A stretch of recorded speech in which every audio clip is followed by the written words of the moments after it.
Hello everyone, आज हम पढ़ेंगे मेडिकल फैसिलिटीज़ या फिर हम पढ़ेंगे मेडिकल अलाउंस भी कह सकते हैं।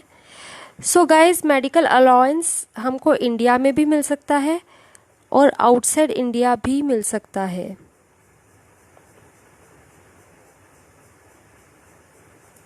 आइए सबसे पहले बात करते हैं, ये मेरा India, I love my India. Sorry, I am bad in singing. So it's okay. So अब इसमें तीन केसेस हैं। सबसे पहला केस है, अगर आपका ट्रीटमेंट हॉस्पिटल में हो रहा है और आप एक एम्प्लॉय हैं, गवर्नमेंट एम्प्लॉय हैं, या फिर लोकल अथॉरिटी के एम्प्लॉय है, या फिर आपको सीआईटी यानी कि कमिश्नर ऑफ इनकम टैक्स से अप्रूवल मिल चुका है। ठीक है, गवर्नमेंट फॉर एम्प्लॉयज़ हैं, तो आपके क्या है, पूरा का पूरा टैक्स फ्री है, बिना किसी लिमिट के, विदाउट एनी लिमिट। यानी कि जितना चाहे, चाहे करोड़ रुपीस भी क्यों ना हो, वो क्या है, टैक्स फ्री है, उस पर कोई टैक्स नहीं लग पाएगा। Very good. अगर आपका एनी अदर हॉस्पिटल है,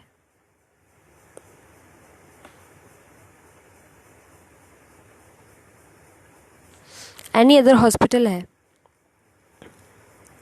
तो अगर प्राइवेट क्लिनिक पे है या फिर नर्सिंग होम पर है, तो उसमें भी आपका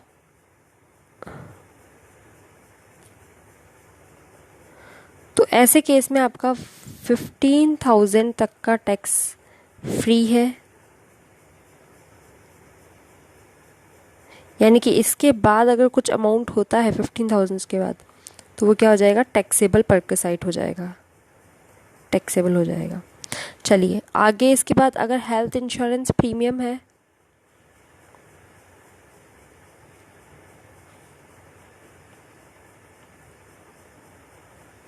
तो ये भी क्या है, टैक्स फ्री हो जाएगा। तो गैस, हमने तीन केस पढ़े। अगर वो हॉस्पिटल में है और गवर्नमेंट का एम्प्लॉय है, लोकल अथॉरिटी का एम्प्लॉय है, या फिर आपको अप्रूवल मिल चुका है सीआईटी से, कमिश्नर ऑफ इनकम टैक्स से आपको अप्रूवल मिल चुका है, तो आपका tax free without any limit है।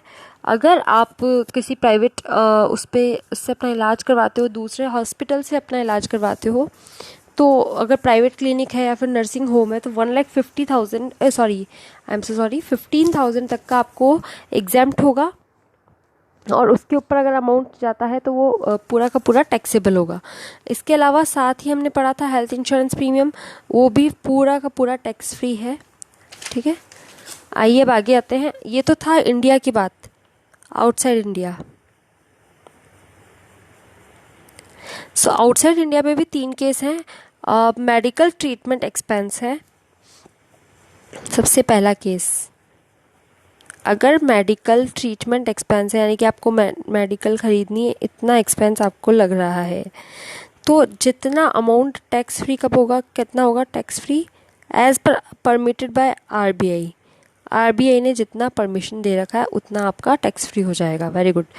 दूसरा, आप कहीं रुकते हो, स्टे एक्सपेंसेस हैं, तो इसमें भी टैक्सेबल है ये तो कम्प्लीटली, क्योंकि आप अपनी मर्ज़ी से रुक रहे हैं। और तीसरा, ट्रैवलिंग एक्सपेंसेस हैं।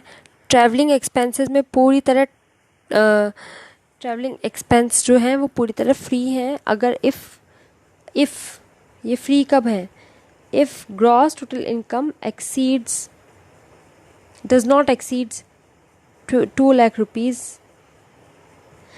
अगर मोर देन 2 लाख रुपीज़ हुआ, तो आपका क्या हो जाएगा, फुल्ली टैक्सेबल हो जाएगा। क्लियर। तो आउटसाइड इंडिया में भी तीन केसेस हमने पढ़ लिए। मेडिकल ट्रीटमेंट जो है, एक्सपेंडिचर्स हैं, वो सब के सब कम्प्लीटली क्या हो गया, उतना टैक्स फ्री अमाउंट हो गया जितना आरबीआई ने परमिट करा। स्टे एक्सपेंसेस में पूरा का पूरा टैक्सेबल है। उसके अलावा ट्रैवलिंग एक्सपेंसेस है, तो ट्रैवलिंग एक्सपेंसेस पूरा का पूरा फ्री है if your gross total income does not exceeds 20,000। If it exceeds 20,000 तो वो फुल्ली टैक्सेबल हो जाएगा। आई होप ये कॉन्सेप्ट क्लियर हो चुका है। उसके अलावा लीव ट्रैवल कंसेशन, ये बहुत ही इम्पॉर्टेंट टॉपिक भी है और मज़ेदार भी है, हमें पढ़ने में मज़ा आएगा। ये सेक्शन 10(5) में है।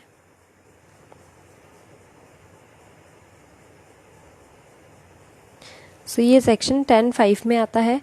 और ये किस किस को दिया जाता है? एम्प्लॉय को दिया जाता है, उसके फैमिली मेम्बर को दिया जाता है, इंडिया में कहीं पर भी दिया जा सकता है। और डेस्टिनेशन टू डेस्टिनेशन ये फॉलो करते हैं। और लेकिन एक बात है, जैसे पुणे से बेंगलोर, तो अब यहाँ से उतर के जो भी ऑटो फेयर है या फिर बस फेयर है, ये सब वो नहीं भरेंगे, बस आपका घूमने घूमने तक का वो अलाउंस आपको देंगे। अगर आपने कहीं जाते टाइम फिर कहीं पर भी कुछ भी not expanded even a single penny, तो आपका क्या हो जाएगा? Fully taxable. अगर आपने विदेश में जाने के बाद कुछ भी खर्चा नहीं किया तो एंटायर एलटीसी आपका टैक्सेबल हो जाएगा। अगर आपको जो है मौका मिलता है 4 सालों में 2 जर्नी करने का, आपको मौका मिलता है 4 सालों में 2 जर्नी करने का।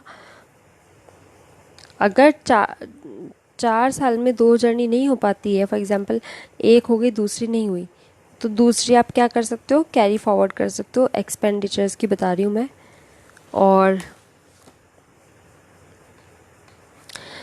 इसके अलावा एलटीसी जो है आपका 2 सर्वाइवल चिल्ड्रन के लिए अपने योगदान देगा, 2 सर्वाइवल चिल्ड्रन के लिए प्लस। बट इन केसेस में ये 2 चिल्ड्रन से भी ज़्यादा चिल्ड्रंस को मौका देगा, उनको उसमें लीव ट्रेवल कैंसेशन जो है वो टैक्सेबल नहीं होगा। तो आइए उन वो 2 केसेस कौन से हैं जिसके अंदर मोर देन 2 चिल्ड्रन में भी टैक्सेबल नहीं है। सबसे पहली बात कि आपका फर्स्ट जो बेबी होना चाहिए वो 1 अक्टूबर 1998 से पहले का पैदा होना चाहिए।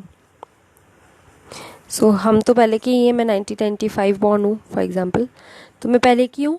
तो अगर मेरे ऐसा है तो हमको एलटीसी मिल सकता है। और दूसरा, अगर आपके ट्विन हुए हैं तो आपके क्लासेस के बाद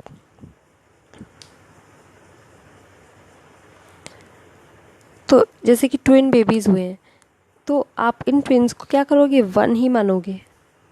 और एक बच्चा तो आपका 1 अक्टूबर के पहले होना चाहिए, तो ये 1 और वो 1, तो ये हो गया 2 चिल्ड्रन।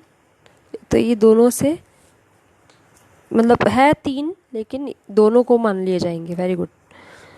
अब एक चीज़ और आपको समझने वाली है कि ये एग्जैम्प्ट है। जैसे कि आपने यहाँ पे एरोप्लेन से यहाँ तक चढ़े, यहाँ से आपने एरोप्लेन छोड़ दिया, तो सिर्फ ये जो अमाउंट है ना, ये वाला नहीं, सिर्फ ये वाला अमाउंट आप कहीं शेयर कर सकते हो, यानी कि अगले साल एग्जैम्प्ट कर सकते हो।